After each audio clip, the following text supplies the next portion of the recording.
कहानी। सांझ की नई सुबह। वाराणसी के पुराने मोहल्ले में हरिनारायण और उनकी पत्नी शारदा रहते थे। दोनों 70 के आसपास के थे। घर बड़ा था, लेकिन अब उसमें सन्नाटा पसरा रहता था। एक समय था जब घर बच्चों की हंसी से गूंजता था, दीवारों पर चौक के निशान, रसोई से आती पकौड़ों की खुशबू और आंगन में हंसी की आवाजें। पर अब बच्चे सब अपने अपने शहरों में बस गए थे। बड़ा बेटा अरविंद बैंक में अधिकारी था, बहू भी नौकरी करती थी। छोटा बेटा निखिल आईटी कंपनी में था और बेटी स्नेहा अपने पति के साथ चेन्नई में रहती थी। कभी कभी वीडियो कॉल हो जाती, पर फिर वही पुरानी चुप्पी।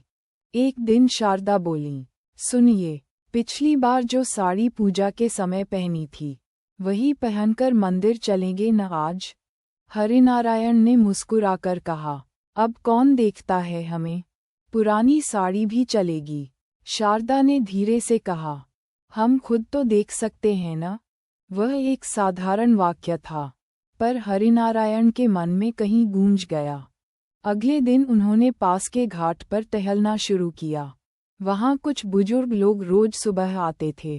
कोई भजन गाता, कोई योग करता, कोई बस बातों में समय बिताता। धीरे धीरे हरिनारायण भी उनसे मिलने लगे। एक दिन वे एक बुजुर्ग कवि शंकर जी से मिले। वे हर सुबह घाट की सीढ़ियों पर बैठकर कविता सुनाते थे, जीवन, प्रेम और विरह पर। एक सुबह शंकर जी बोले, भाई साहब, जिंदगी का असली रस तो अब है, जब चिंता कम है और वक्त अपने पास है। इसे व्यर्थ क्यों जाने दें? हरिनारायण को ये बात दिल में उतर गई। उन्होंने घर लौटकर शारदा से कहा, हमारे पास भी तो कई कहानियां हैं, क्यों न हम भी कुछ करें? शारदा ने हंसकर कहा, क्या करेंगे, अब तो घुटनों का दर्द भी कहानी बन गया है। दोनों हंसे, पर बात वहीं नहीं रुकी। उन्होंने तय किया कि मोहल्ले के अकेले बुजुर्गों को एक दिन घर बुलाएंगे। चाय पकौड़े, थोड़ी बातें, थोड़ा संगीत। पहले दिन 4 लोग आए, फिर 8, फिर 20। घर फिर से हंसी से भर गया। धीरे धीरे यह एक नियमित सांझ मिलन बन गया। हर शनिवार शाम को सभी बुजुर्ग इकट्ठे होते। कोई शायरी सुनाता, कोई गाना गाता, कोई पुरानी यादें साझा करता। बच्चों की यादें अब दर्द नहीं, मिठास बन गईं। शारदा ने अपने पुराने सिलाई मशीन को फिर से चमकाया। उन्होंने महिलाओं को सिखाना शुरू किया, कैसे पुराने कपड़ों से नए थैले बनाए जा सकते हैं। उन्होंने इसे नाम दिया, नया सिलसिला। हरिनारायण ने अपने पुरानी किताबों का कोना खोला और बच्चों के लिए कहानी सत्र शुरू किया। पड़ोस के बच्चे अब हर रविवार आते और कहते, दादाजी, आज कौन सी कहानी सुनाएंगे? कुछ महीनों में सांझ मिलन एक छोटे से समुदाय में बदल गया। कोई डॉक्टर था, कोई शिक्षक, कोई कलाकार। सबने मिलकर एक छोटा सांझ केंद्र बनाया, जहां हर दिन कोई न कोई कुछ सिखाता या साझा करता।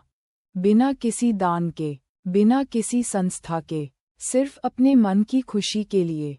एक दिन अरविंद ने फोन किया, पापा, आप लोगों को अकेलापन तो नहीं लगता? हरिनारायण ने मुस्कुराकर कहा, नहीं बेटा, हम अब अकेले नहीं हैं। हमने अपनी दुनिया फिर से बना ली है। अरविंद चुप हो गया।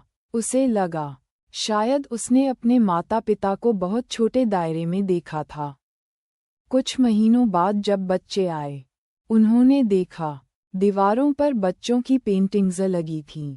हॉल में बुजुर्गों के गीत गूंज रहे थे और रसोई से पकौड़ों की वही पुरानी खुशबू आ रही थी। शारदा बोली, देखो, अब घर फिर से घर लगने लगा है। उस रात हरिनारायण ने डायरी में लिखा, जीवन की सांझ में भी सूरज डूबता नहीं, बस दिशा बदल लेता है। सीख, बुढ़ापा किसी चीज का अंत नहीं, बल्कि एक अवसर है अपने भीतर की रोशनी को फिर से जलाने का। जब तक दिल में रौनक है, तब तक जिंदगी जवान है।